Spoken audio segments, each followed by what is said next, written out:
Boom. Hey, what's up, guys? The Vinny Rock Podcast. And with me today, I have Sean Whalen. And if you guys don't know who he is, Sean has over 1 billion views. Close to it. Close to 1 billion views on his social media videos. Sean is kind of known as being very controversial, I guess, very opinionated on his beliefs, whether it be political or not, or any other subject. But, you know, in recent social media, I've been paying attention a lot and seeing there's kind of been a change, man. And it's kind of been a really cool direction you've been going. And so I wanted to bring you on board. If you know me, Sean, I don't ever go too far left or too far right. I actually kind of keep it very neutral. I have my beliefs and I don't publicize them because of the fact, like, man, in the world I'm in right now with acting, with film, I could easily, I think, hurt my own career by being very opinionated on what I believe. And so I just do it on the safe side of things, just to make sure my family is still taken care of. I play it safe on social media, and I like to be at that place of almost positivity, and people know that's going to be. But yours sometimes can go off the rails. Yeah, it's fun, dude. I love talking. I love debate. I love conversation. Yeah. You know what I mean? I really enjoy stimulating conversation. Like the superficial stuff just doesn't do anything for me. So for me, like I definitely have, you know, my feet planted where I want to be. And when I see something, this is how I feel, this is what I believe. And you know, I enjoy that because it gets people talking. I think, you know, we live in a day and an age where everything is politically incorrect. You know, everybody's mad about something. Everyone's offended. Yeah. And to me, like the only way that you resolve a lot of that shit is talking, is conversation. Yeah. And sometimes it's heated, sometimes it's whatever, but like the craziest part is that people don't know how to do it, like a good argument, right? They don't know how to do a debate. It seems like if you have an opinion, then they just throw a bunch of fucking memes at you and they talk shit and fucking block you. And you're like, what the fuck was that? You got kids. It's like the 3 or 4 year old standing in the corner with their fingers in their ears, like la la la la, like yelling. I don't want to, whatever. And I'm like, dude, if you're not willing, and I'm wrong all the time. Yeah. I'll acknowledge when I'm wrong. I'll acknowledge when I don't know something. But like that's the thing I love about, you know, our day and age, especially with social media, being able to have like legitimate conversations with people. And there's certain people that just come out of the gates. Yeah. Fuck you, you're a piece of shit because you like Trump or whatever. And I'm like, you know, even trying to engage in a conversation is a futile effort. Yeah. But I think a majority of the people really, truly want to converse, but they just don't, like you said, they don't know how because we're the hardest thing, man, is like, you know, my community is obviously law enforcement, military, and you know most of those guys have we already know what direction they kind of fall into, the right or the left, and but very few can actually articulate a solid argument, right? Yeah. They themselves get frustrated and they just start saying "fuck you" too, and I'm like, bro, no one's winning this argument when it's just a bunch of "fuck yous" thrown at each other.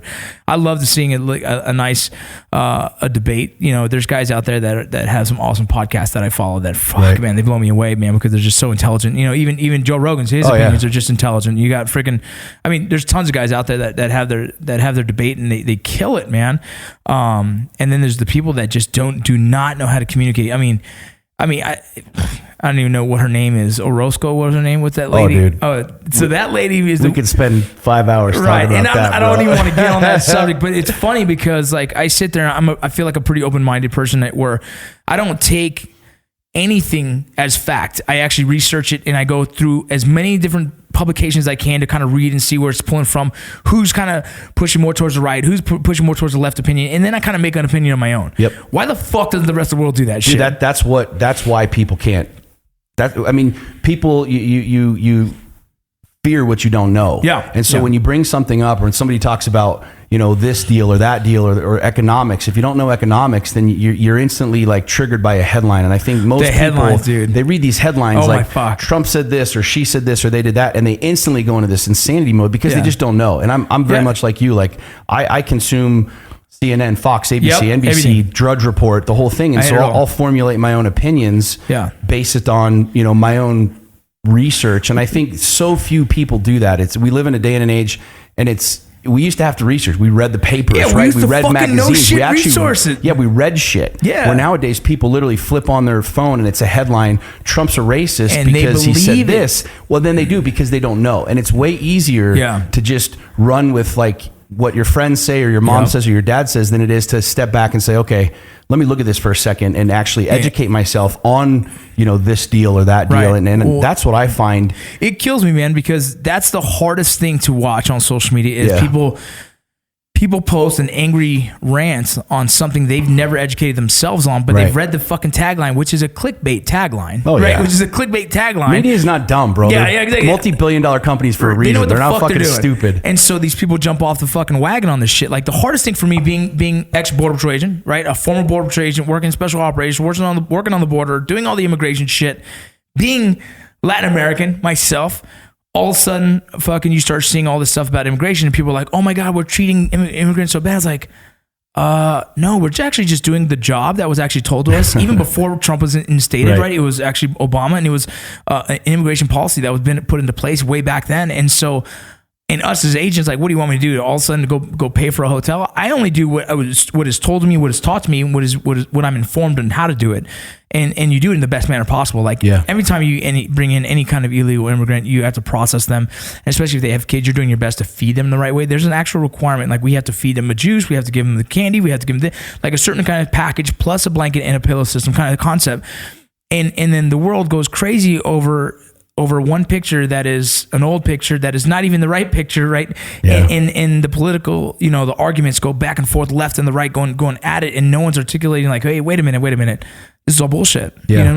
And that was hard for me to watch. Where Homeland Security themselves really didn't get a spokesman involved until way after a lot of the shit hit. Yeah, it blew up. Yeah, and it's like, whoa, get someone involved early and start protecting your own people, because all my friends on the border were getting death threats from their family members and friends were like, that's dude, crazy, what the fuck are you guys doing down there? And they're like, whoa, bro, that's same thing I was doing last year and the year before that. Why? So I'm a big fan, and I know it sounds really elementary, but to me, if I can't explain something or write something out on a whiteboard, it's too complex. Yeah. And so for me, like when we have these conversations, because I'm involved in, people are like, I get called a racist and a Nazi and all kinds of shit. I'm like, listen, I've seen you get death threats to your families, to yourself. It's crazy. I've had death threats. I've had my kids, and I'm pretty open. People know my kids' names, but I'm like, do you lock your doors at night? Yeah. Yeah, I lock my doors. Why?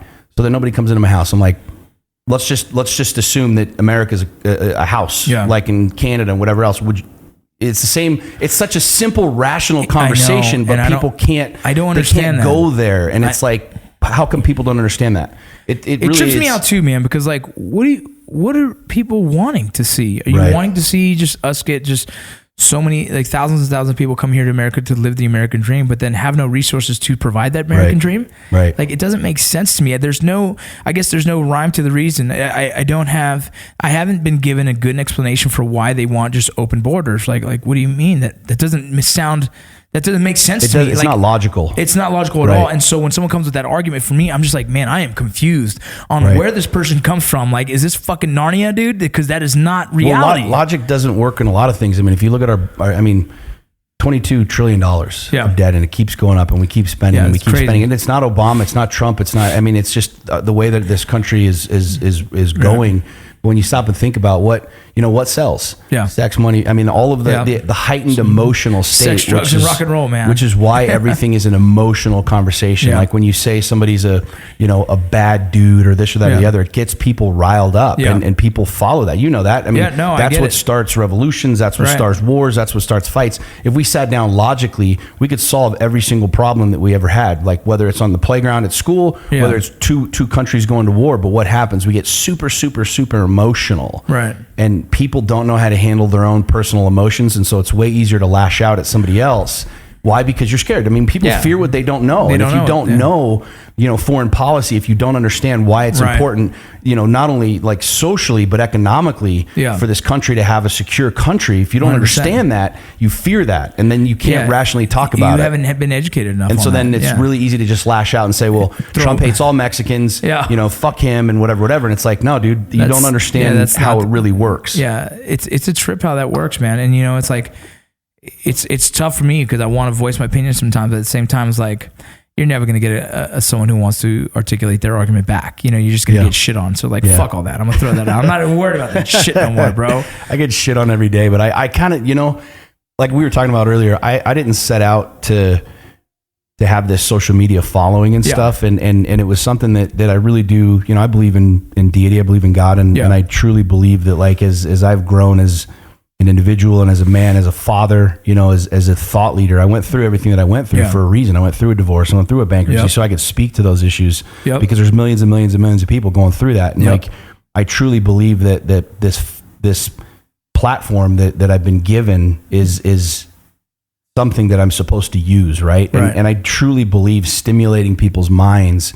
You know, the name of my company, Lions Not Sheep. People are just asleep and they don't know where to go and who to turn to. And you know, it's like Paul Revere. When Paul Revere came riding through town, he's like, look, you got two choices. You can roll with me and possibly live, or you can stay here and fucking die. And the way that I look at it is, it's like, if you don't wake up, you know, economically, socially, morally, civilly, like, you're just going to get run over and you're going to fall into the cracks of this mundane lifestyle that we've been programmed to believe in. And what I truly believe is, you know, the beauty of technology is it's waking people up. And I think that's why people are so fucking pissed and fighting and warring, is because it's like, we're starting to feel again. We're starting to, like, we've been lulled to sleep for the last 50, 60 years and just do as you're told, shut the fuck up. And now people are like, you know what? No, dude, I have an opinion on this, or I want to talk about this. Yeah, and that's the thing, is like, people probably didn't realize that they can have an effect. Right. They just thought like, oh, I'm just part of the system, man. I'm a lemming going to work and doing my part in the government and doing my thing. Like, fuck no, dude. You can actually make a big ass ripple if everyone starts fucking moving in the same fucking motion, right? Totally.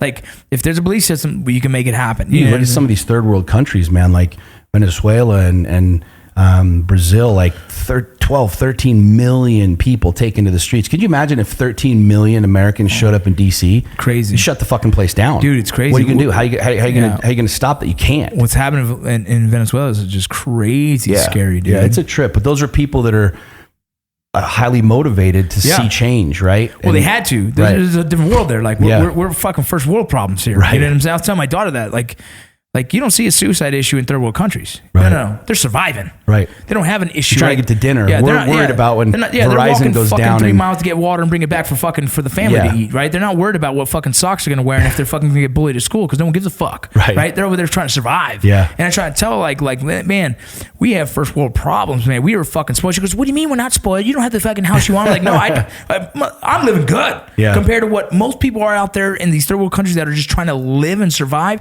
They're not thinking about like, hey, let me commit suicide. No, they're thinking like, holy fuck, I'm starving, man. Every day I need to survive. I got to survive. There's no other thought process but survival. And that right in itself is like, they don't have issues like this, right? They're not worried about political situations because political's not helping them. Right. You know what I mean? All they're trying to do is live. Yeah. And it's like, we are so spoiled in everything we have and all the voice that we have and all the money that we have. And look at, I can go down the street and get a taco or a burrito or a fucking burger and any fucking, you know, and there's not a lot of people that have that opportunity, you know? And so we have so many first world problems that it's fucking crazy, dude. And that's why we have all the issues you have on social media. People are just looking for drama daily. Well, dude, they're bored, man. Bro, they're bored out of their fucking minds, bro.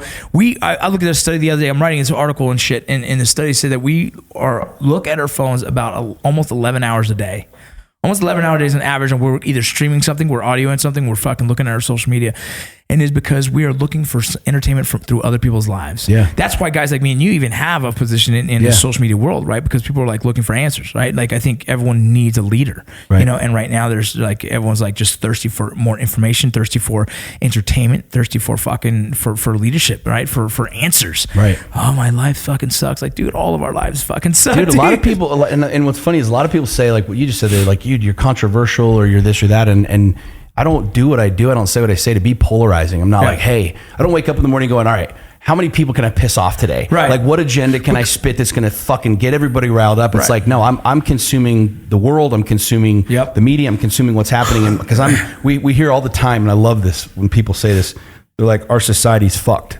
I'm like, dude, you're part of society. You and I are part of society. I can sit here and say society's fucked, which means I'm fucked because I'm part of the deal. So it's like, I've got two choices. I can just sit and as the scriptures say, be tossed to and fro with every wind of doctrine, or I can plant my feet and say, no, motherfuckers, here's what I believe. Yeah. And that shocks people because nobody is really coming to the surface and saying, now fuck this. Because they don't feel like they have the power, but they do. They do. They fucking do. Right. That's the craziest thing. Like, all these little influencers definitely have a potential to influence. Yeah. And we already talked about that. How many messages you get saying that someone, you know, that you've inspired them, that they didn't commit suicide because of a message that you put out, that you've motivated them to do more in their lives. Like, people don't realize those influencers are no shit influencing, you know, in positive manners, especially like, like funny because when you said that in the beginning, when I first started seeing you pop up on social media and everything, I was like, man, this motherfucker's controversial. And it felt like you were like, let's see how I can piss a lot of motherfuckers off, get a lot of shares because fuck you world. You know what I mean?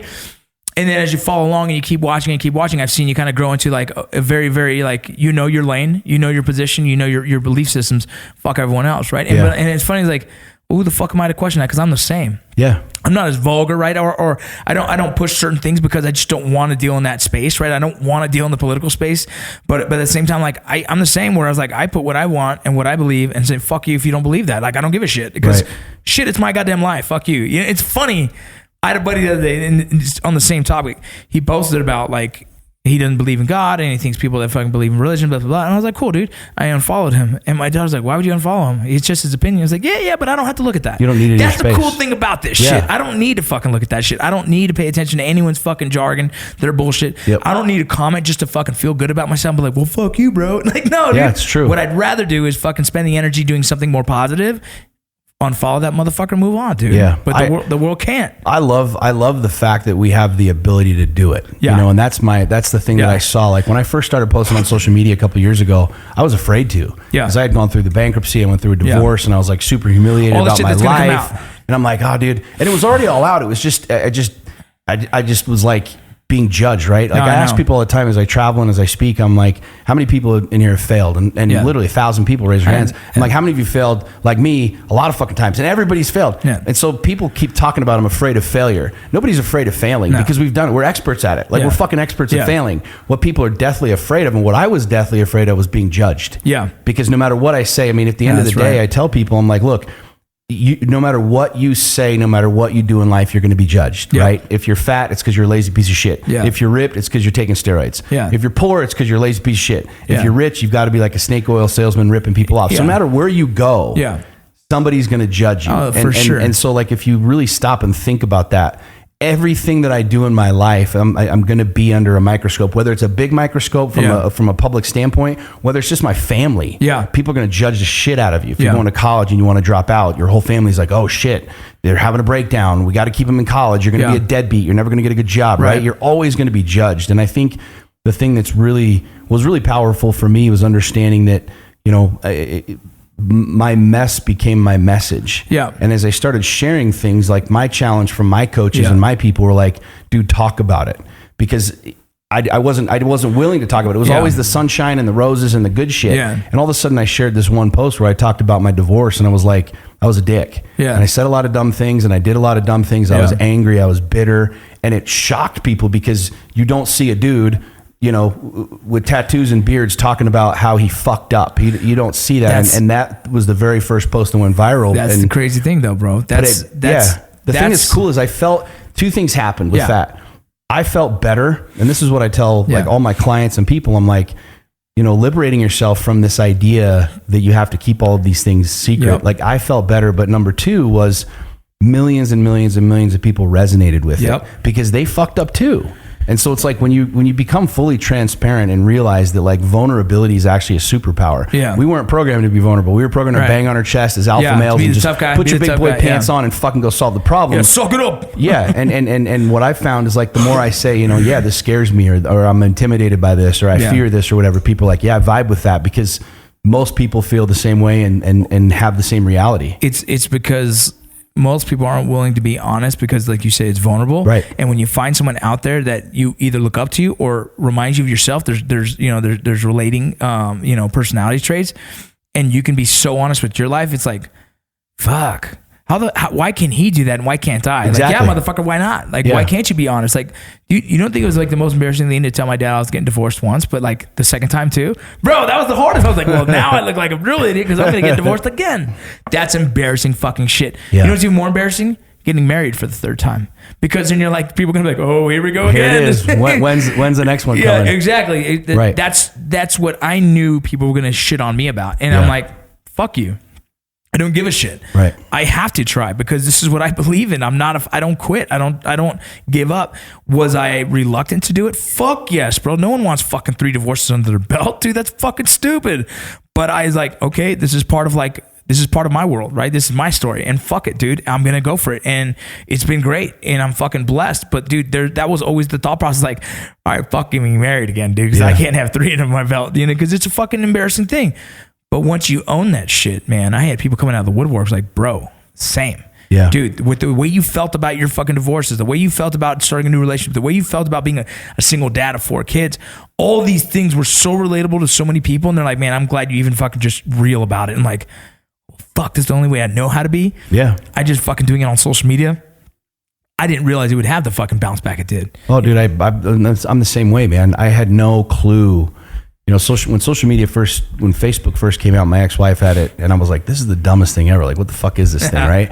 I was old school, making the phone calls, banging the doors, doing deals. And then all of a sudden I started seeing it, and that first post really rocked me because it was real. It was just me. It was like really the first time that I had told truth, right? Everything else had this like mirage around it. Right. And you know, here's what I want this to look like and feel like and be like to everybody. And this was the first time where it was just peel back the fucking layers. Messages. Yeah. And I'm like, dude, this is me. And people vibed with it and resonated. And I think that's what a lot of people are starving for is connection. We're starving for truth.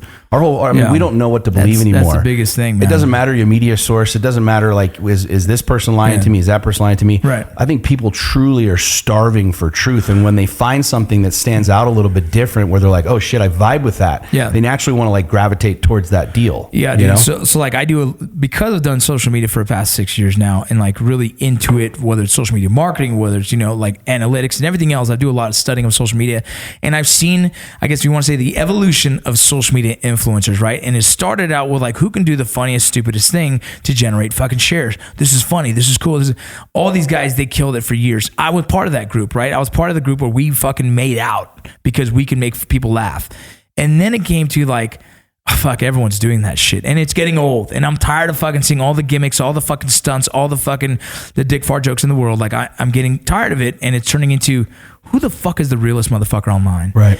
Let me find someone who's honest with life, who's real, who I can relate to. Let me follow this guy. And how are they successful? And how can I follow their lead in being successful? And that right now to me is the most addicting content out there for me, as well as a fan and a follower of other people. I follow the guys who are the most genuine. Like we already know the circle of friends that we're all kind of connected with are those guys that I follow, right? Like the fucking Andy Frisillas, the fucking, you know, even Gary Vee. I love his fucking rawness.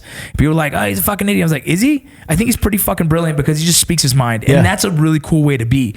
He doesn't have to fucking fabricate a message. He doesn't have to contrive this fucking story. He just sits there and be like, oh no, this didn't work for me because fuck you. Blah, blah, blah. And I'm like, and he just keeps rolling. Yeah. And it's like, why wouldn't I rather sit there with a guy who's going to give me the most honest sentiment of his opinion, other than the guy who's going to fucking do dick fart jokes, but fucking smoke and mirrors and fucking, you know, computer graphics to make you laugh and buy their product? Like, I'd rather spend my time wisely watching the guy who's going to provide value in my life. Yep.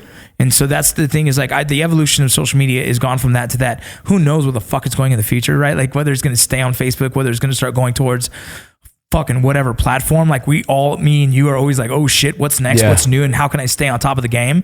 But right now it's like whoever has the most honest message that's relatable to me, fuck yes, I'm in. Yeah, it's true, man. I mean, that's how I look at it is the whole principle of the lighthouse, like I talk about all the time, is like, I just share what I share and it's me. And it's like, if you like it, cool. If you don't like it, cool. Like this is just my platform, my microphone, if you will, my megaphone. And I just get to share what I share. And I think that you're seeing there's become so big. There's so many quote unquote influencers and people and, you know, 19-year-olds popping up selling you courses of how to make millions of dollars. I'm like, bro, you still live in your mom's fucking basement. And that's cool and all, but that has a shelf life.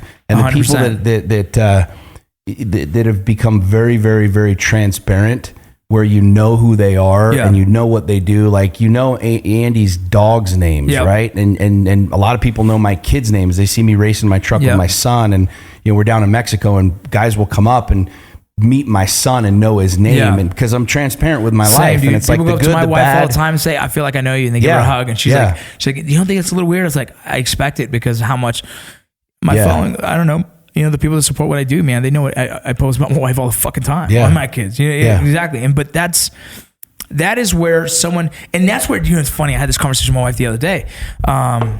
that's where we borderline on this different world of shit, right? The relationship thing. So we come from a time where usually it's the handshake relationship. I meet you, we have coffee and this and that. And then you have the people that are just fans and just like every post, whatever. And then you have the ones that you communicate with that I don't call them fans.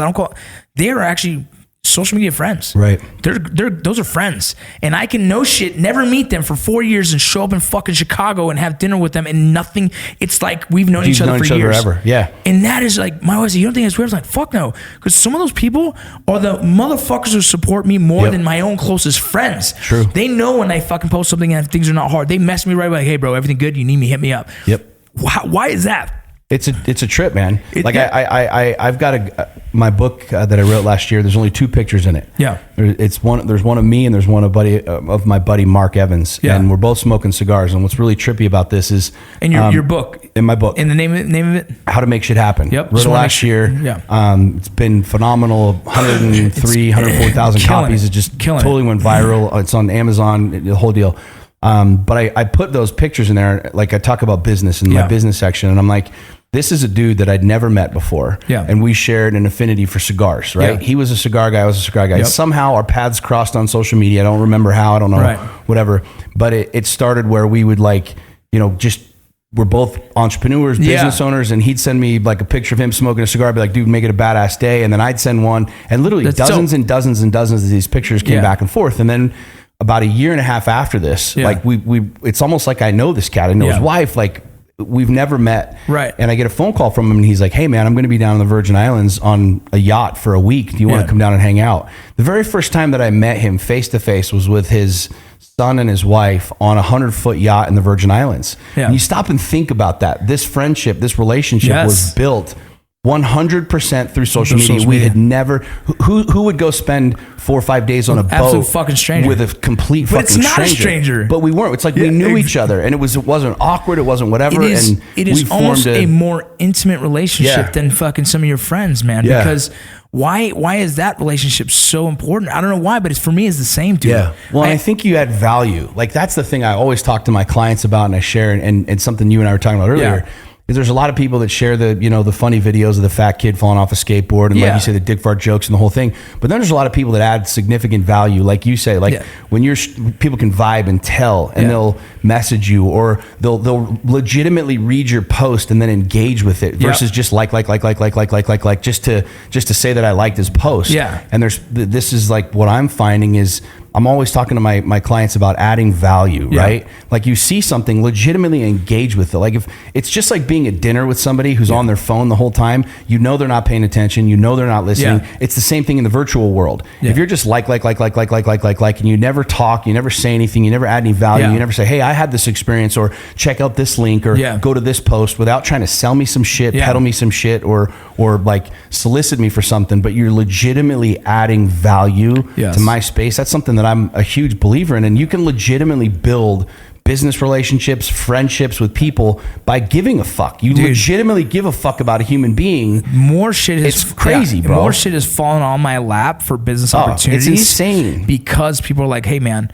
I know who you are. I've seen your posts, your character, you're like, you have a good reputation. We would love to offer you opportunity to work with us. I'm like, fuck yes. That's crazy. Like, how? Why? Because I've been so fucking honest. And also every relationship I've ever built, I've never fucking shit on people, right? Like if someone reaches out, I answer back, if they're trying to sell me shit, they'll know. I'm like, no, I'm good, bro. You know what I mean?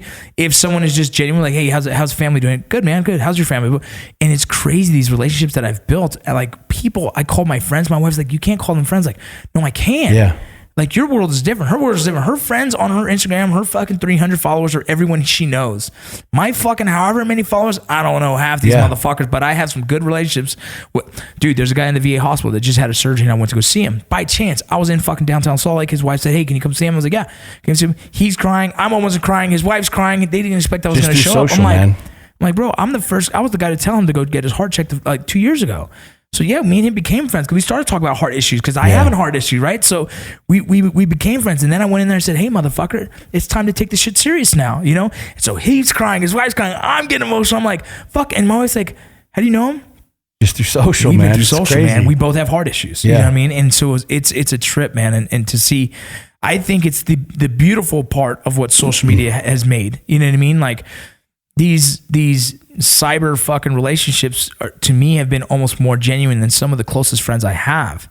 And that's the weirdest thing. Yeah. That's when you can use social media for whatever you want. Yeah. Like you can use a car for good or bad. You can use a fucking knife for good or bad. You can use social media for good or bad. I say the same. I just choose to do good things with it. I choose to, I can speak my mind. I can connect with good people. And, you know, like you said, I've made a lot of money off of it. Like I've connected with some phenomenal people and done some great business deals. And I think reframing that for people and understanding that no matter what you say, like going back to that, like you're going to be judged no matter what you say, right? And I understand the political aspect and saying, well, I'm going down this road, I'm going to take kind of a neutral road, and I get that. But for the average person, like listening, the average individual who wants to grow, you know, an influence or grow a business or whatever, you know, when you're trying to sell everybody, you sell nobody. Yeah. And I'm not just talking about products or Wizmos or Gizmos, but like when you're trying to be friends with everybody, you're going to be friends with nobody. Yeah. So it's like, who the fuck are you really? Like, what do you really believe? What do you really think? What do you really feel? And I feel like the people that do that the most, like truly, genuinely, they stand out. They just stand out because there's so much bullshit out there. Yeah. And like you said, those are the people that I seem to be drawn to, that like Andy Frisella, for example. Andy was on Periscope. I was on Periscope. I'd never met him before, never spoken to him before. I followed him. He followed me. Didn't know, I knew who he was. He knew I was. And I'm doing a Periscope one day, and all of a sudden I see Andy Frisella like make a comment or whatever. I'm like, oh shit, I'm a fan. And he's like, yo, I'm a fan. We just all of a sudden slide into the DMs. I'm like, what's up, dude? What's up, dude? And we exchange phone numbers, and now we're really good friends. And we hang out. And I ate breakfast with him the other day, and it's just like all through adding that value. And I think, you know, if you know people that just, I mean, for lack of a better word, they just suck. Right? There's people that are just fucking, they just suck. They're vultures of life. They're constantly taking. Right. And then there's the people that you're like, that's a good motherfucker. That's a good dude. And I think if you become if you're genuinely one of those people, you're going to stand out from everybody else, and you're going to naturally be drawn to that. People ask me all the time, well, how do I grow my influence, or how do I meet some of these people, right? To me, it's like, just add value, bro. Like, just fucking be a good human being. And I promise you, like, I was on Andy's radar, Andy was on my radar, just because we had put so much value out there in the marketplace. That value level, our paths crossed, and now we have a relationship and we're friends. But when you're constantly going to you or me, hey, buy my thing, check me out, click on my link, on my link. It's like, bro, I get that fucking shit every day. It gets so old. It's like, dude, who are you? Add some value to my life. You know what I'm saying? It's funny, like when people say, how do I grow my following? I was like, you don't. You just do your thing. Just be you, man. Just be you. Shit'll happen. And dude, there's some people that are not worth following. Right. You know what I mean? And there's some people that don't need to be acting. And there's some people that don't need to be cops. And there's some people that don't need to be fucking lawyers. True. It's crazy. I've seen a lot of people that started in the in the social media world and started like all of a sudden wanting to be important. It's like, bro, you have to have a real message, right? And you also have to you have to provide value.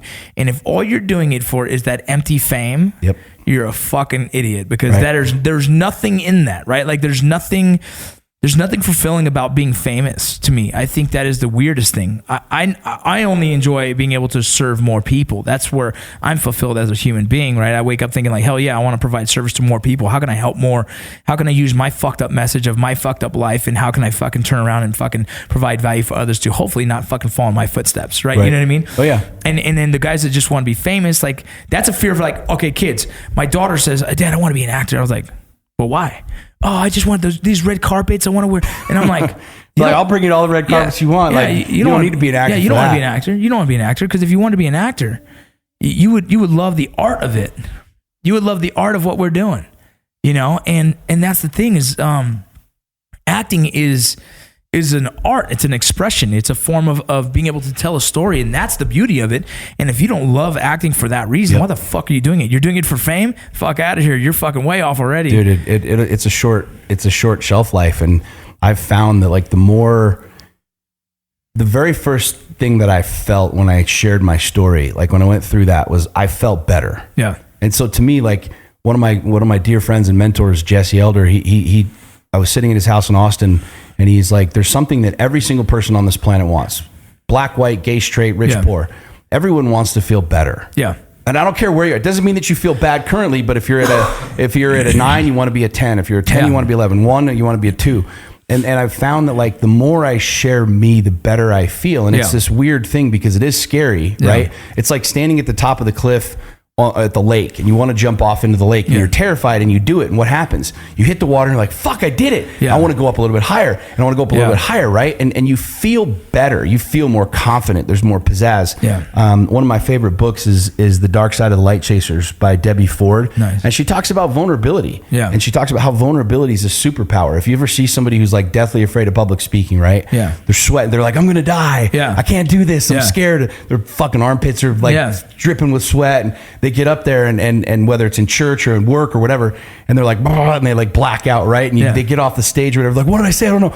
Fuck, that felt amazing, right? That feeling where you were deathly afraid of it. How about a fight? All of it. After a fight, dude. All of it.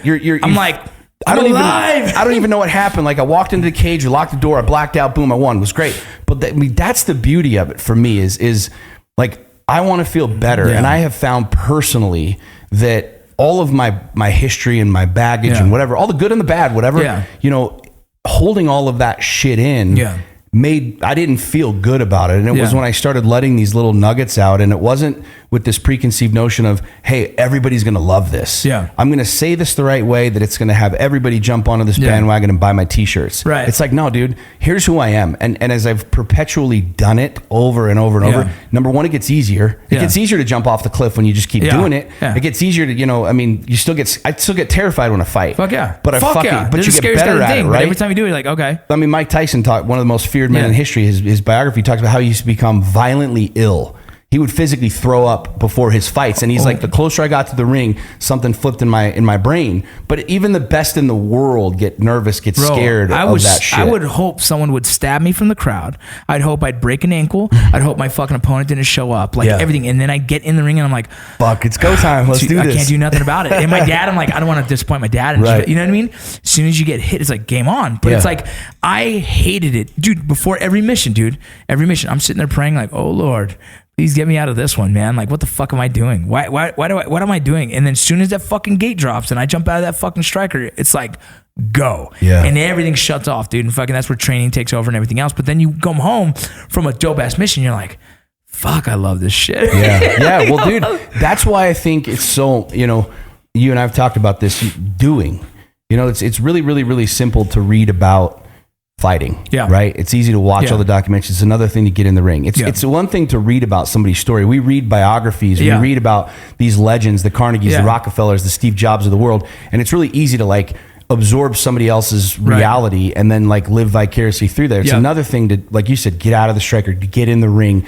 to speak those words, to go to your, whether it's as simple as having a conversation with your children or your lover or somebody, like even just like quitting the job that you fucking hate and starting your own deal. People are deathly afraid of that. But once they do it, it's like, oh shit, there's this liberation. And then for me, you become hungry. You want more of it. That feeling, you want more of that feeling. And so for me, it's like I've found that feeling in not only sharing my story, but like I say, engaging with people, going even deeper to converse. Like Joe Rogan, he's a perfect example. He's like, incredible. Dude, Joe's not only really, really, really smart, but Joe interviews people and talks to people that he has no business talking to. Fuck like no. brain, like scientists, like fucking people, like nuclear fission scientists and shit. Like I know nothing of that. He knows nothing of that, but he's hungry for more and he wants to learn. And now he becomes educated to that. And I guarantee you, it'd be terrifying to sit down with Elon Musk and try and carry on a conversation. What the fuck am I going to say to Elon Musk? Yeah, bro, I don't. You would sound like a fucking idiot. You know what you'd I'm say saying? Something, he'd be like, "What? That's your question, bro? Yeah, that's your question." You're like, "Oh shit, my bad." Dude. Well, that's what I thought about. Why do they bounce off each other? You're like, "What the fuck?" But that's the thing that's cool is like the more scary shit you do. The more not only accustomed you come to it, but it's just like anything else. The more you lift the weight, the 45 pounds doesn't change. 45 pounds is always going to be 45 pounds. Scary shit's always going to be scary shit. But the more you do it, the better you become. The stronger you get lifting that weight. The weight never changes. The scary shit never changes. The conversations never change. Jumping off that cliff, it's always going to be a 100-foot cliff. No matter whatever. But the more you do it, the more accustomed you get to it. And then it's like it becomes easier to do, right? People are like, oh, how do I still like... I don't know. What do I say? It's like, do I just sit down and go live on Facebook and talk about my whole childhood? It's like, no, motherfucker, who are you right now? Like, open yourself up to the world, but open yourself up to you. Be comfortable with who you are. Acknowledge, like, I can talk about my shit because everybody else is dealing with shit, you know? It's the weirdest thing well, it's the thing, like, people just don't like to do it, right? Like, how invulnerable it is. They're scared to take that next step, but it's like, there's so much therapy in that next step. I was in Phoenix just as were talking about this. It was in Phoenix last year speaking to a marketing group. There's about 450 people in the room. And I'm talking about sales and marketing and social media and the whole thing. And in the middle of this, like, God's like, all right, you need to ask this question. I'm like, fuck. I'm like, how many of you in here have ever thought about killing yourself? And it's like the slow, like the train wreck, right? The slow motion, like brr, everybody's waiting for this train to derail. Like, oh shit, Whalen's going off the hinges. I'm like, no, for real. You know, I raised my hand. I'm like, how many of you legitimately? I'm not saying that you're suicidal. I'm not saying that you're bad, whatever. But how many of you, at some point in time in your life, have ever thought about killing yourself? Whether it's driving into a fucking cliff, whatever it is. Yeah. Damn near every single person out of 450 people raise their hands, right? And I said, all right, put your hands down. I said, now, how many of you have ever told anybody this? So I told everybody, look around. Like, everybody had their fucking hands up. And I said, now, how many of you ever told anybody this? 4 people out of the entire room. And I said, that's the separation right there. That's the difference, is that the 446 of you, like, think you're an island. Nobody knows how bad it hurts. Nobody knows how dark the shit is. No one's ever been there. And I'm like, the other 4 of you just don't give a fuck, because you realize now, looking around the room, everybody's thought about it. Everybody's scared. Everybody's walking through life. We got, this is why, like, I talk about what I talk about is the things that we've been programmed not to talk about: sex, money, politics, religion, divorce, suicide, depression. Nobody talks about that shit because it's not socially acceptable. Yet every human being on this planet is dealing with sex, money, politics, religion, 100%. Family, things, suicide, depression in one form or another. Yet those are the things we talk about the least. So for me, it's like opening my world up has allowed me to become real to a lot of people, but it's, it's helped me feel better knowing that this is real. It's helped me be a better father. Totally. Hell my God, dude. So we live in, obviously, in the same subject of suicide, we live in one of the worst states for teen suicide. And it fucking terrifies me. I'm actually working on a project that I'll be hopefully speaking to a lot of the local schools and giving my approach to it, as well as parenting side of things. Like, hey, motherfucker, are you not talking to your kids? Are you so scared that you can't tell your kids, like, hey, I told my 9-year-old, my 13-year-old, I was like, hey, is there anything that you would be afraid of telling me? Anything in life? She goes, a few things. Like, what? She was like, well, about boys. I'm like, okay, I get that, but you could talk to your mom, right? She goes, yeah. I was like, okay, what else? She goes, well, if I was feeling depressed. I'm like, wait a minute, why would you be concerned? She goes, well, I don't want you judging me. I'm like, mama, first of all, straight up, that's the last person. Me and mom are here to be that for you. Say, hey, I don't know why I'm feeling this way. Okay, cool. You know what I mean? Let's work on it. And so I'm explaining to her everything. I said, you're 13 years old, female. And I said, you know what I would say if you came to me and said you were pregnant? Like, right now, if you said that, what I'd say? I'd say, okay, now what? Let's go figure this out. So problem solving. Problem solve. Yeah. What the fuck am I going to do? We're in a world where people make mistakes fucking daily and shit happens and shit goes down. My kids should not be fearful of coming to me to give me their issue. Like, no. Give me your issue. I'll take it. Let me bear it on my shoulders and let me fix it, because that's who I am for you. I am your bounce back. I am your backstop. I am your foundation. If my daughter was pregnant at 13, most dads would be like, what the fuck? Get the fuck out. Fuck no, bro. Right. Fuck no. That's the last thing that kid needs. I know me. I could have gotten a girl pregnant when I was young. Sure. Right? We all could have fucking made that mistake. And if my kid makes that mistake, what am I gonna fucking hang her for that shit? Fuck no. All right, cool. Let's start fucking figuring out what the plan is now. Dude, plain and simple. So huge, bro. And if people can't talk to their own kids like that, why the fuck do you think these kids are fucking uncomfortable just to bring up a problem? Because parents won't talk to themselves about that shit. Bro. Like, we won't talk, we the people, like, we as a collective community, we don't talk about this deep shit. We don't talk about the things that are really happening in our life, because, it's you're going to be judged. You're worried about your neighbors. Like, nobody would put a Trump sign in their yard because the neighbors, they were worried about what people are going to say. Like, think about that for a second. Like, I've got 3 kids. Got a 16-year-old, a 13-year-old, and a 9-year-old. My daughter's my oldest, which is like, she's beautiful, drop dead gorgeous, beautiful young. I mean, very, very, very charismatic. The boys love her. She's got lots of friends and stuff. And a number of years ago, I grew up in Mormon culture and the whole thing, and I'm sitting by the fire. This is right after a divorce, and mom's still very much religious, and I'm having a beer, and she's like, Dad, what are you drinking? I was like, this is an adult drink, whatever. And I try and snowball the whole deal and push it to the side. And she's probably 11 or 12. And the next day she was super like standoffish with me. I'm like, what's up? She's like, Dad, I know that you were drinking a beer last night. And I'm like, okay. She's like, I don't care that you were drinking a beer, but I don't like that you lied to me about it. And this is from like it's beautiful. From the mouth of babes, right? And in that moment, I looked at her and I gave her this huge hug and I said, I will never lie to you again. And I realized that, like, I've got 2 choices. I can try and pretend that real is not real, and I can bubble wrap these kids. And some way, somehow, my boys are going to learn about jerking off at school or titties or pussy or whatever from somebody. Or I can be the dude, the dad, who's like wide open with everything, and not in this way where I'm like, okay, kids, like here's a big poster of a pussy. Yeah. This is what it looks like, and here's what you do to it, and let's motorboat them boobies. Yeah, well, no, but it's not in a fucking in a mentorship style, son. There's no hiding this. This is a thing called sex, okay? And men have penises, women have vaginas. You know, and it's most appropriate way. I mean, I talked to my daughter about this because she's very, very, very emotional. She and I are very alike. And I talk about my stuff, man. I talk about being depressed. I talk about having bad days. Like people ask me all the time, dude, how are you always on? I'm like, I'm not. No. Like there's days I want to burn the motherfucker to the ground. There's days where at 2 PM, I literally want to kill every single person that I see. So I'm like, all right, today's fucked. I'm either going to get on my Harley, I'm going to ride for a couple hours, and that zones me out. I'm going to put my phone on airplane mode. I go to a movie. I talk to my kids about this, and like I'm like, look, there's days that you literally want to like stab every single kid in class with a pencil. I get that. That's real. There's nothing wrong with you. That's normal. And I think we live again this society, this culture of just suppressing all of the real things.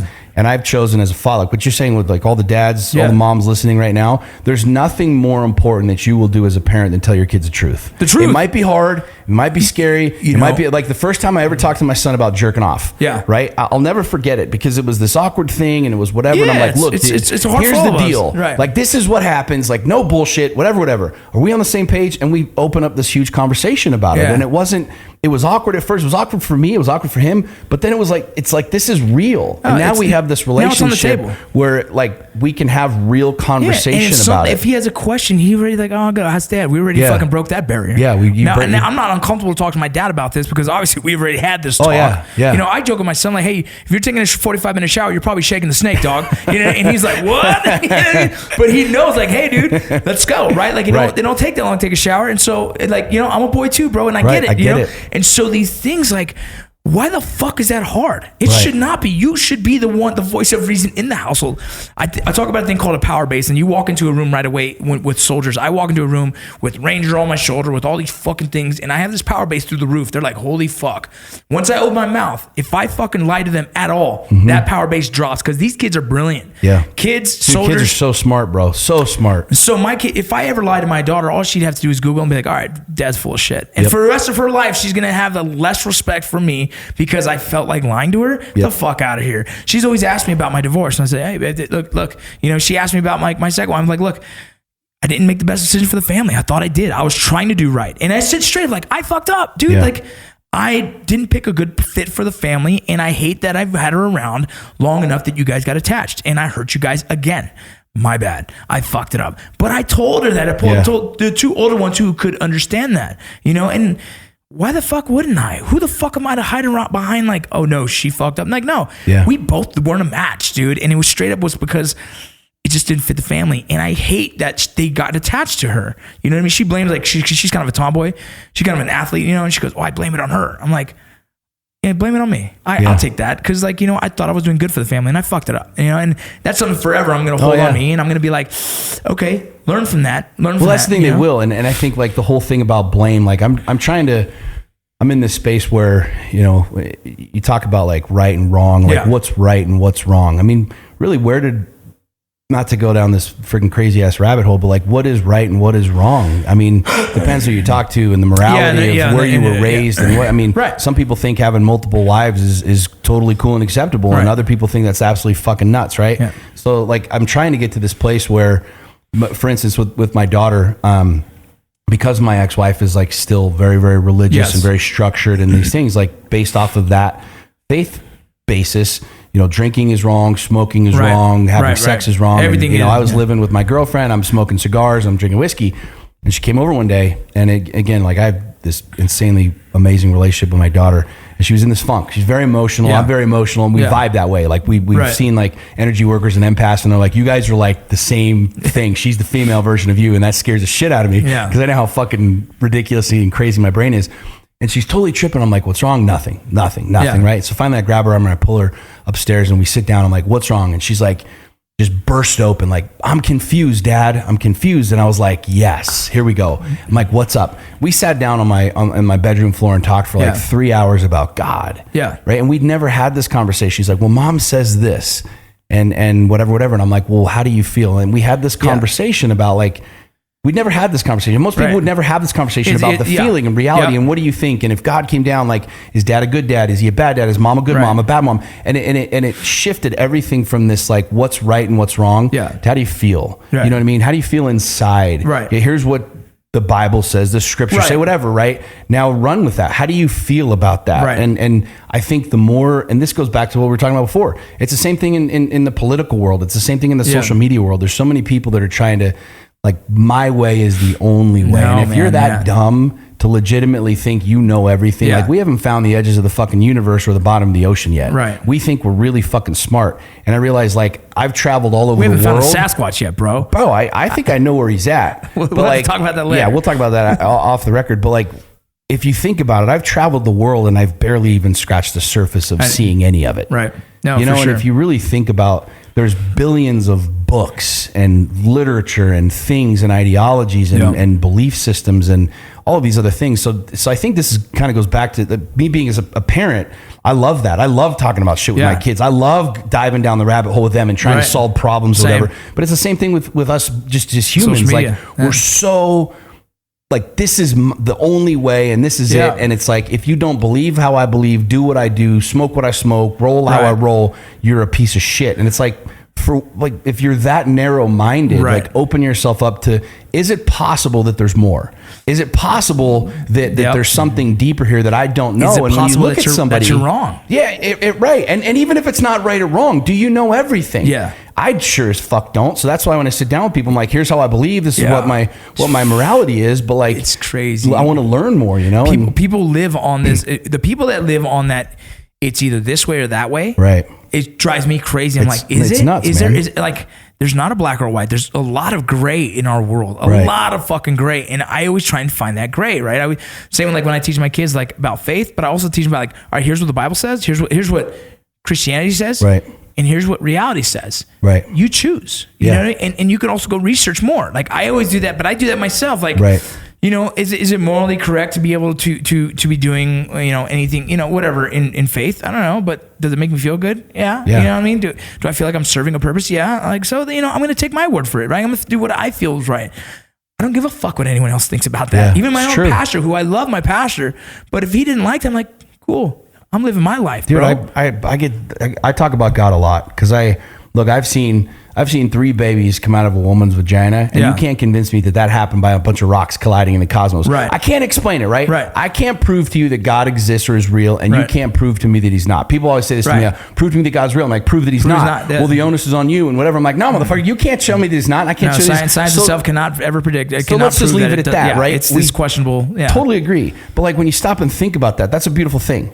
To me, that's a beautiful thing. So it's like, I want to absorb and learn as much as humanly possible. But like you said, I want to feel good, man. I don't think we were put here and we could talk about God all day long. I love the conversation, but, like, as a father, right? I don't have a room in my house that is set on fire, that when my kids act like shit, I throw them in that fiery room and they just burn to death, right? And you stop and think about, like, why are we really here? Like, I've been programmed since I was a little kid. I grew up Catholic. I was Catholic for 16 years. You know, you're going to go to hell. You're going to go to hell. It's like this fear-based living. And I'm like, bro, as a father, I don't want my kids running around, coming home every day going, I hope my dad doesn't whoop my ass. I want my kids to come home and be happy and be like, Dad, let's go explore. Let's go do this. And that's how I envision this existence to be. But there's so many people that are the exact opposite of that are like, this is the deal. You're either on board or you're going to hell. And I'm like, you know, they're like, what the fuck are you talking about? It's a tyrant, man. It's like, crazy. listen, you listen to my way or else fuck you. And it's like, wrong. Doesn't work like that, man. Bro, I'll listen to what you have to say and I'll fucking make my own fucking opinion parent, about that. If you're a parent, think about your kid. My kid could fuck up over and over and over and over and over. And guess what? It's still my kid. Dude, I'm still going to love that kid. Yeah, dude. My mom had given up on me, bro, I'd have been in prison or dead so many times over. But my kid could be in prison for fucking murder, and I'm still going to be like, look, man, you're going to serve your time because that's what you need to do. Right.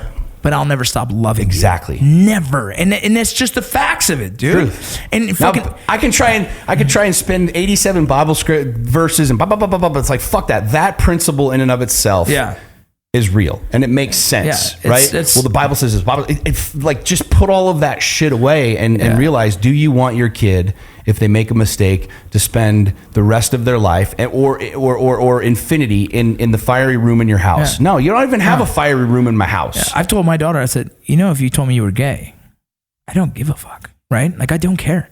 And she looks at me. Because, we'll make jokes like when the boys are acting like, hey, stop acting like a girl. I'm like, all that stuff is just me being dad, being a silly dad. I don't care. Yeah. If my son says, Dad, I'm gay. Okay. Yeah. What do you think I was going to flip out, bro? Because I'm not. Yeah. I don't care. I'm still going to ask you to be a good man. Right. Be a good person. Be respectful. Have manners. Work your ass off to fucking help society in any way possible. Whoever the fuck is holding your hand, bro. Male, female, I don't give a shit. Yep. I'm asking you to be the man that I raised you to be. That doesn't mean a straight man. That doesn't mean anything. It means be a good fucking person. Yeah. And that's it. And if you as a parent don't see it that way, it's like, okay, cool. But I tell you what, man, I know my kids tell me everything. And then when they're uncomfortable, my son says, Dad, I'm getting bullied. I'm like, look, you want me to go to this school and fuck everyone up? Because I will. Right? Well, think about it, man. Like, I don't, and I tell this to people often. I know you agree with this. I don't remember a whole lot of like the things that my parents told me when I was a kid. I remember the punchlines and certain things. But I remember what they showed me. Yeah. And I remember that. And I know damn well that this is the hypocrisy of being a parent is, don't do drugs while they see you doing drugs. Don't drink. They see you drinking. Right. Like, I just, like, at the end of the day, man, my kids are going to remember me for what I did. Yes. And what I showed them and how they felt. And that's why for me, living my life, like racing my truck with my son and riding my horse with my daughter, I realized after working 20 years, basically 20 hours a day, that this wasn't the reality that I wanted for my kids long-term. And so it's like, instead of building a business and then trying to fit my life into it, after my midlife crisis at 31, 32 years old, I was like, all right, what do I really want? Right. And I want to live a life where I can do the things that I want to do. So it's like, I decided what I wanted to do with my life. And then I built a business that would support that. Yeah. And I look at it and I realize, I look at my kids every single day. Like I can tell my daughter what a gentleman is like. Yes.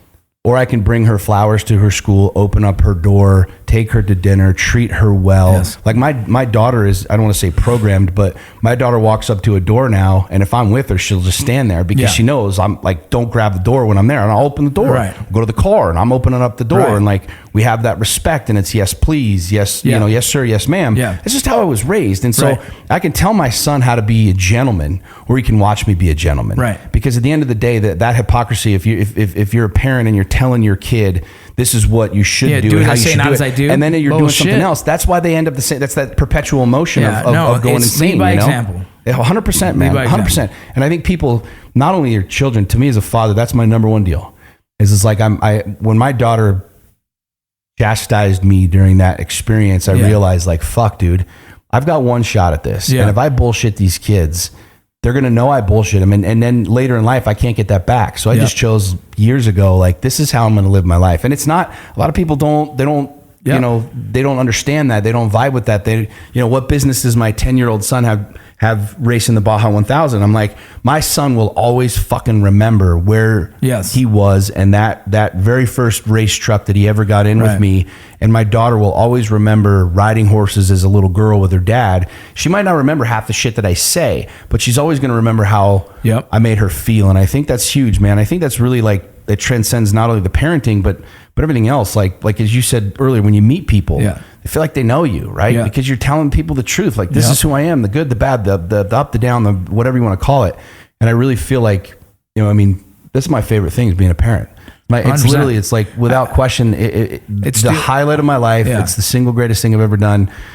Forget all the accolades and the money and the houses and the cars and, whatever else you have. It's like being able to be an individual who changes his direction from his family, grew up in an abusive household, and be able to show my kids something different, to me, that's the joy of life. Yeah. Like, that's what I wake up I agree, excited about. It's what I get excited going to bed about. I tell people that, like, I don't know life without kids, because my life started when my kids were born. You know what I mean? And so from then on, my every motivation, everything I do is to, one way, shape, or form, to benefit them. Right. Whether it's a message I put out there, hopefully they're going to read my book later on, right? Whether it's parenting styles that whatever it is, like even just trying to make my kids proud of me has been one of the biggest motivators. Like I visually see, like, I want them to be proud of what their father's done and what he's left behind for them to continue on with the legacy, Yeah. That's why I really firmly believe, and I talk a lot with like lions, not sheep, and everything else is like, the first thing that you're told when you get on an airplane is to put your own mask on. Yeah. There's a reason for it. The average guy would be like, oh, I'd put my kid's mask on first, or I put my wife's mask on first. Yeah. And it sounds really noble. Like it sounds really, really noble. Yeah. And the average dude, again, going back to that alpha, banging his chest like, oh, whatever. The reality is there's no air to breathe on the plane. And unless you take care of yourself, unless you get your own mind right, your own body right, your own soul right, you can't lead these kids. And at the end of the day, like, I can try and program them, but if the programming is bad and it doesn't work. So that's why for me, it's like, I'm so invested in myself, in getting, my mind right and my body right. Is I can be a fat bastard and tell my kids to not eat sugar and shit, but I'm eating sugar and shit and they're watching me. So it's like, they're going to follow that. I mean, how many times do you see these morbidly obese parents with fucking fat kids? Yeah. And it's true, because like, they're just following suit. Yeah. And so to me, like the essence of that masculinity, if you will, is being able to like hold yourself to that higher standard and to live a powerful life. Your kids are going to fucking watch that. My son, I was down in Vegas speaking a few weeks ago, and my son was with me because we were racing the Mint 400, and some of the guys knew I was down there. They asked me to come speak, and I'm like, dude, I'm bringing my boy up. I'm bringing my son up. And so I get up there on stage, and there's 400 or 500 people there. And flat out, I said, guys, I want you to freaking make my son feel like a rock star. And I brought him up on stage with me, and I'm like, he's experiencing this shit with me. Yeah. He was so scared. He's like, Dad, I was so scared. I was like, I was too, bro. Yeah. I was too. And they called my name and the music's playing and people are cheering. I'm like, I was fucking terrified. And he experienced that. Yeah. And it's like, I could tell him what it's like. I could tell him these feelings and these things, or I can show him, and I think that's so fucking important. Is guys who are listening to this, girls, like, you've got to get your own shit straight. Yeah. And it's the most important thing you'll ever do. It is the most important thing you will ever fucking do, is to be a selfish human being and focus on you getting your shit straight. I've talked about that. And then you can be an asset. That's one thing I've talked about. I just posted a video. It's called Self-Aid, right? In the medical world and in the tactical medical world, you got self-aid, buddy aid, a definitive care. Self-aid, you got to, like, if I get shot, I got to work on me first, bro. Yeah. And then once they're good, they can help me. And then once that's good, they can take me to bigger care. And that's exactly like, look, I can't try and help veterans until I can help myself. When I can help myself, then I can start helping other veterans. And I said that, I told these guys, like, look, go fix yourself first. Once you fix yourself, then hop on this train and let's go help everyone else. Yeah. But you can't start even trying to help others until you fix yourself first. Yeah, it's true, man. And what's interesting is in our culture and our society and how we were raised, this kind of goes against how we were raised. Yeah. Because whether it's a societal deal or even a religious deal, we were always told, like, put everybody else first. Yeah. Put everybody else first. Put everybody else first. Jesus would do this and Jesus would do that and the whole thing. Well, if Jesus was starved to death and didn't have any food in his belly, he never would have been able to put his message out there. Right. He never been able to do what he's doing. Yeah. Like, if I starve to death, my kingdom dies. And so I have this debate, if you will, conversation with people all the time. Like, if there's one plate of food, who eats? And I'll tell people all day long, I do. Yeah. Because I'm gonna fucking fill my belly. I'm gonna go up in the mountains. I'm gonna kill a fucking elk, and I'm gonna bring back food for a month, and then my family will feed. But that's not how we're programmed. People think differently. Well, I give it all to my kids and whatever. Concept, yeah. Be like, bro, you're gonna die then. And one of the philosophies that I believe in with, and I know there's a lot of guys. Military, there's people that just have different viewpoints. Definitely, and I'm interested. The king eats first is something I'm always saying. I personally never heard that, right? And initially, I was like, man, that's fucking crazy. But I'm not the guy that's gonna be like, you're fucking wrong. I'm the guy like, look, let me look into that. Let me think about that. Let me sit on that motherfucker for a while. Really think about it. Like, really think about that. I see the argument. And like, it's the self-care. If you're Neil taught me this. Yeah. Like, he was teaching me like room clearing and stuff like that. And he's like, when you go in, if your number 2 dude goes down, nobody stops. Like, you keep going. No. You step over him. Because he's got to take care of himself. Then everybody dies. Yeah. So if you translate that to being a father, right? If I'm starving to death, I can't provide. Yeah. Straight up. Period. And now the nobility, right? If there's no air to breathe on the plane, I can say that I'm going to help everybody around me, but we all die because I can't physically do my job to help anybody. Yeah. So that's why on the plane, they even say it. It says right in the fucking manual, put your mask on first before your children, before your loved ones. And if you think about that, it's not because American Airlines doesn't, they're trying to be like Jesus and do the noble thing, fellas. No, it's because legitimately, if there's no air on that airplane and you try and go get my 4 kids, 7 kids, people, mom, dad, grandma, grandpa, I physically can't do that because I'm dead. Yeah. If I'm starving to death as a man, if there's no food and I've got 5 kids to feed and they all get little crumbs off this and then I die, guess what? You go back old school. Go back to the tribal ways. The whole tribe dies. What do? They either get taken over by another tribe and they become slaves of somebody else. This is history 101. Or they die. Yeah. If you're out on the plains as a man and you've got nobody for 500 miles either way, if I starve to death, my family dies. Yeah. And so I firmly believe this, because I did this for a long time. I did this in my marriage. And what was really fascinating is we were going through our divorce, we started seeing therapists and counselors and people, especially like ecclesiastical leaders, and they would always say the same thing. They're like, Sean, love your wife, help your wife, serve your wife, do things for your wife. And I'm like, dude, I'm fucking drowning, bro. Yeah. Like I don't even love myself. I can't even do shit for myself. I don't feel good about me. How the fuck am I supposed to make this woman happy? Yeah. And these are the quote unquote uncomfortable things, but they're very, very, very real things to talk about in life. And I think this is why for me, like with what I teach and what I firmly believe in is like the king has to eat first, because the more well I am emotionally, psychologically, physically, the more I can do for others. Yeah. But the way we've been programmed is do for everyone else. Yep. This is a conversation that's definitely hard for me to swallow, because it's not my norm, right? In my world of militaries, I let my subordinates eat first, right? And it's this weird mindset. And so hearing something different is like fucking blowing my mind, and I'm excited to go down that rabbit hole on my own and sit there and think about it, right? And then say like, fuck, I've never been the type to think like that. It's a trip. I try and bring everything. For me, I'm a simple-minded dude. I'm not very smart. I did, however, take an IQ test recently, and I'm pretty fucking smart, apparently. We'll put the links to my test in the podcast so you guys can see. But I really do, I try and break everything down to the simplest form. And something that I really love is I love not necessarily challenging things just to challenge things, but to really think outside of the box. Because for me personally, when I teach, when I coach, like with my clients, theory is bullshit. Yeah. Unless you've done it, seen it, tasted it, fucked, whatever. I don't speak. I have to speak from what I know, and what I know is what I've experienced. Like, I know when I was going through a divorce, the more I tried to serve everyone else, I was drowning, and I felt worse and worse and worse and worse. Now we can judge that 87 different ways post, reality. But I look at it and realize, like, the more I do me, like my morning routine, for example, like I'm ruthlessly committed to it. Yeah. Because if I don't get my mind right, my head on straight, like before here, I come to the gym, it has to happen. Yeah. It has to happen for me, or else I'm a fucking dick. Yeah. And if I'm a dick, then I say dumb shit. I do dumb shit. That's when I lash out. That's when I'm not a present father.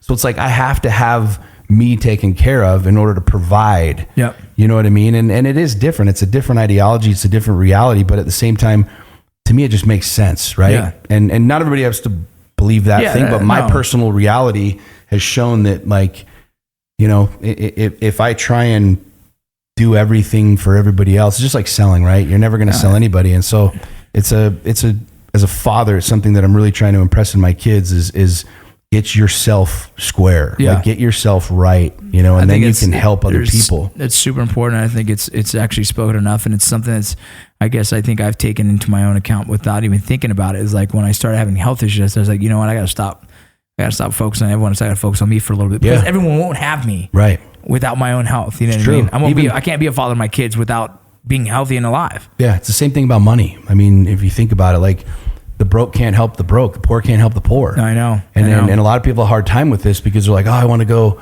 a lot of Christian, I want to go around the world. I want to serve Jesus. and I want to teach people about Jesus. I'm like, yeah, but you can't even afford a plane ticket to go to Thailand. Yeah. And at the end of the day, like, I'm not knocking you. That's just truth, right? Yeah, no, the facts is I need money. Like, what am I going? I'm going right now to an investment meeting to get money to hopefully fucking, build a program that's going to help veterans. I can't help veterans without money. I really can't. You know what I mean? And that's the truth. And there's nothing wrong with it. It's not good. It's not bad. Right or wrong. It's just truth, and that's how I view a lot of things in life. I think that's something that is very poignant for people to think about and look at, is like, if you stop looking outside for a minute and you start looking at yourself, you realize that like you're the source of everything. You're the source of happiness. If you're not happy because of what Trump says, you got a big fucking problem. Yeah. If you're not happy because your boss is a dick, you got a big problem. Like if you can't find happiness in your own life and source that happiness and source that production, you got a big problem. And I think that's what's really cool about life is having different people share different experiences. You know, you should be learning from that, listening to people, trying different things, experience. Do I feel better? Do I feel worse? Do I like this diet? Do I like that diet? Do I like this job or that job? And if you're not testing things, like we're like petri dishes, right? Our bodies are dying and being reborn all the time. Just science. Yeah. Same thing with your mind. Try this, try this, try this, try this. Do these things. What feels the best? Right. You know what I'm saying? You wouldn't just pop a whole bunch of vitamins just because somebody else says that they feel good and you feel like shit. Find something that works for you. You know what I mean? And it's just funny to me how we typically end up being the last thing that we invest in. And we wonder why life ends up, you know, the way that it ends up is because we invest in ourselves the least. Well, fuck, dude. You got me fucked for the day. Well, we're about to wrap this up, man. You know, anything you want to push, plug, promote, anything? I know you have an app out. You know, how's that going? Yeah, it's really good. We've got the Droid version coming. It's called Meters, MEETRZ. It's going to be a big deal. It's a really cool. Seems cool, man. I downloaded it. I'm excited when I get to LA. See where I can start just jumping around. I pumped it out just to kind of get a vibe, and I really wanted to get some good feedback. And we got a phenomenal feedback from people on some tweaks that we made. And so we've got about 6 weeks until we go full tilt and push that out. But you know, I feel like we're going old school as a culture. I feel like we're going back to those face-to-face meetings. I feel like people are kind of like, all right, cool. I got social media. I got technology. Like I'd like to like meet a human being and sit down and have a cup of coffee. For sure. And I want this to be the source of that. Well, it's cool because it makes it easy to connect with people that are local to you that can help you get whatever mission you want done. You know, instead of like talking to someone in India, talking to someone in another country, like look, dude, who's here in my area that I can connect with that is in the same world that I am? Like, in the production world, I'm always looking for people in production. So now I can actually use that app, hopefully, to find guys, you know, the more people that download it, but I'll be able to use that app to find people in production that have the same mission as me, and I can actually go forward with them locally. Yeah. Which is a really cool concept, man. Well, and even like the networking, I mean, a lot of the relationships that I have are people that I would not have been privy to based off a computer algorithm. That's something that I really like really focused on with this app. There's no algorithms. Because at the end of the day, like the guys who build my website, I need guys like that. But they're like Star Wars nerds, and I couldn't give two shits about Star Wars. Right. You know what I mean? Right. But if I'm constantly trying to fill my pipeline with people that are just like me, I don't get anywhere. So it's like, how do I meet new people and explore new people in different cities and all over the world? You know, that's what the whole app is focused on. And it's called Meters. Meters, MEETRZ. So you can check that out, and then you know, Lions Not Sheep, SeanWhalen.com. You can find me pretty much anywhere if you're on social media. You have your podcast as well. You still doing that? No, I did. I took a break. I kind of got burnt out on it, and haven't done it for a while. But I'm getting ready to relaunch it and cool. And put then it back you have out your there. book on Amazon as well. Books on Amazon. How to Make Shit Happen. It's cool. It's been extremely humbling. Yeah, it is. It is. It's the #1 bestseller. It's been a #1 bestseller for over a year. It's on every shelf in the Amazon bookstore. I didn't even know Amazon bookstores existed. I had no idea. I thought Amazon was like purely online. I didn't know there too. And within a week, as soon as it launched, it was #1, and they put the #1 bestsellers. And so somebody in New York and somebody in Portland, Oregon, both sent me pictures like, hey, your book's on the bookshelf. I'm like, I didn't even know there was a fucking bookshelf. That's like, cool, I didn't even know that. Yeah. It's been really, really cool. That's Over cool. 103, almost 104,000 copies, which for an unpublished, I mean, there's dudes with big, you know, Westinghouse book deals that don't even come close to that in their first 12 months. So it's been really cool. Yeah. It's good. Fun. Well, dude, I appreciate you taking the time to come out here, man. It's cool that we're finally able to link up and shit, you know, busy schedules. We only live like 3 minutes from each other. No fucking shit, dude. You know what I'm saying? We're all over the place. We'll link up again, man. I appreciate your time, brother. Thank you. All right, I'm out.